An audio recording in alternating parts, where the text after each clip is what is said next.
सिर्फ कैमरा में चेंजेस करके इन्होंने एज 60 फ्यूजन को एज 60 के नाम से भाई रीलॉन्च कर दिया है।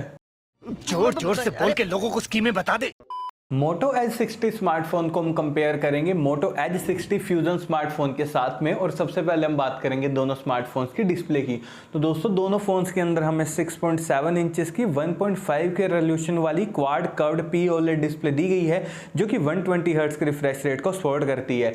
यानी कि दोस्तों डिस्प्ले यहाँ पर भाई कंटेंट वॉचिंग के हिसाब से ना दोनों स्मार्टफोन्स की एकदम बढ़िया वाली है, क्योंकि यार दोनों फोन्स के अंदर हमें 1.5 के रेजोल्यूशन वाली पी ओलेड डिस्प्ले मिल रही है।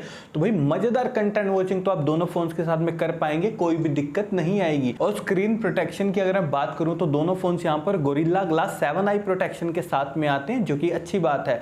और दोस्तों अगर मैं बात करूं आईपी रेटिंग की, तो भाई दोनों फोन्स यहां पर IP69 रेटिंग के साथ में आते हैं। यानी कि दोस्तों आपको दोनों फोन्स के साथ में कंप्लीट प्रोटेक्शन मिलेगी वाटर और डस्ट दोनों से ही, ये भी काफी बढ़िया बात है।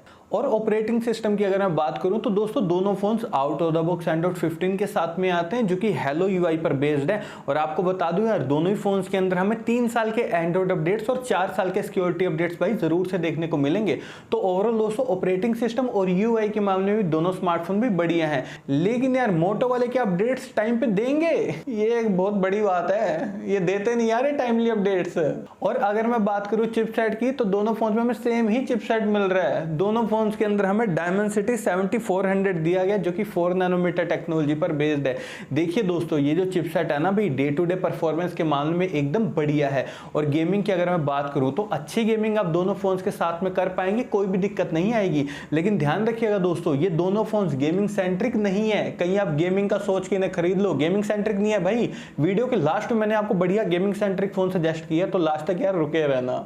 और एंटूडू स्कोर यहाँ पर दोनों फोन्स का आता है 7,05,000 के करीब। और दोस्तों स्टोरेज की अगर मैं बात करूं तो दोनों फोन्स के अंदर हमें UFS 2.2 वाली स्टोरेज दी गई है, जो कि LPDDR4X रैम को सपोर्ट करती है। UFS 3.1 और LPDDR5X ये दे सकते थे, लेकिन पैसे बचाने के चक्कर में नहीं दिया, कॉस्ट कटिंग कर दी इन्होंने, ध्यान रखिएगा इस बात को भी।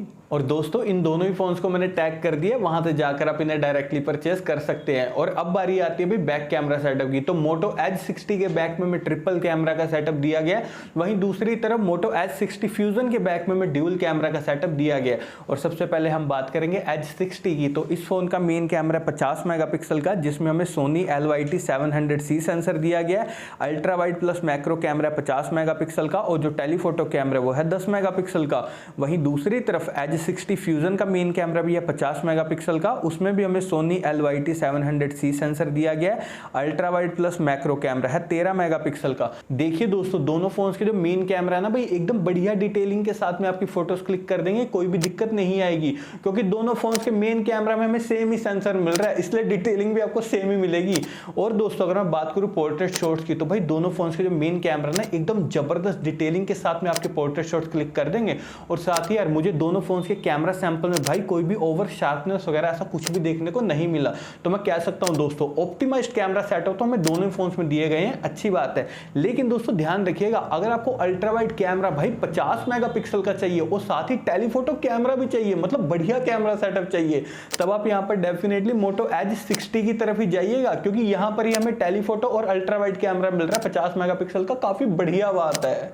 और ये नहीं है कि दोस्तों H60 का कैमरा सेटअप बस नाम का है, भाई जबरदस्त डिटेलिंग कैप्चर कर देता है। और फ्रंट कैमरा की अगर मैं बात करूं तो H60 के फ्रंट में 50 मेगापिक्सल का सेल्फी कैमरा दिया गया, वहीं दूसरी तरफ H60 फ्यूजन के फ्रंट में 32 मेगापिक्सल का सेल्फी कैमरा दिया गया। देखिए दोस्तों H60 फ्यूजन का जो फ्रंट कैमरा ना काफी अच्छी डिटेलिंग के साथ में आपकी सेल्फी फोटोज क्लिक कर देगा, लेकिन अगर आपको और भी ऑप्टिमाइज सेल्फी फोटोज क्लिक करनी है ना एकदम टॉप लेवल डिटेलिंग के साथ में, नेचुरल डिटेलिंग के साथ में, तब भी आप यहाँ पर डेफिनेटली H60 की तरफ ही जाइएगा। यार इसका कैमरा सेटअप सही में बढ़िया है। और मैक्सिमम वीडियो रिकॉर्डिंग आप दोनों फोन्स के फ्रंट और बैक कैमरा से 4K तक 30 FPS पर कर सकते हैं। और बैटरी डिपार्टमेंट की अगर मैं बात करूं तो दोनों फोन्स के अंदर हमें 5500 mAh बैटरी दी गई है, यानी कि दोस्तों दोनों फोन्स के साथ में आपको काफी इजीली 1 दिन से ज्यादा का बैटरी बैकअप मिल जाएगा, उसमें आपको टेंशन लेने की कोई जरूरत नहीं है। और दोनों फोन्स यहाँ पर 68 वोल्ट की फास्ट चार्जिंग को सपोर्ट करते हैं, जो कि बढ़िया बात है भाई। और नेटवर्क कनेक्टिविटी की बात करूं तो दोनों फोन्स ट्रूली 5G कनेक्टिविटी के साथ में आते हैं, लेकिन 3.5 mm जैक हमें दोनों फोन्स में किसी में भी नहीं दिया गया, लेकिन दोस्तों dual stereo speakers, under display fingerprint sensor और फेस अनलॉक हमें दोनों ही फोन्स के अंदर दिए गए हैं। और अब लास्ट में हम बात करते हैं प्राइसिंग की। तो देखिए दोस्तों, दोनों फोन्स के 12+256 GB वेरिएंट की प्राइसिंग है 25,000 पे। और अगर मैं यहाँ पर अपना पॉइंट ऑफ व्यू दोनों भी इन दोनों फोन्स के लिए, तो वैसे तो दोस्तों दोनों फोन डिट्टो सेम है, लेकिन बढ़िया कैमरा सेटअप अगर आपको चाहिए तब आपको डेफिनेटली मोटो एज 60 की तरफ जरूर से जाना चाहिए, और गेमिंग सेंट्रिक फोन चाहिए तब आप Vivo T4 5G को ले लेना।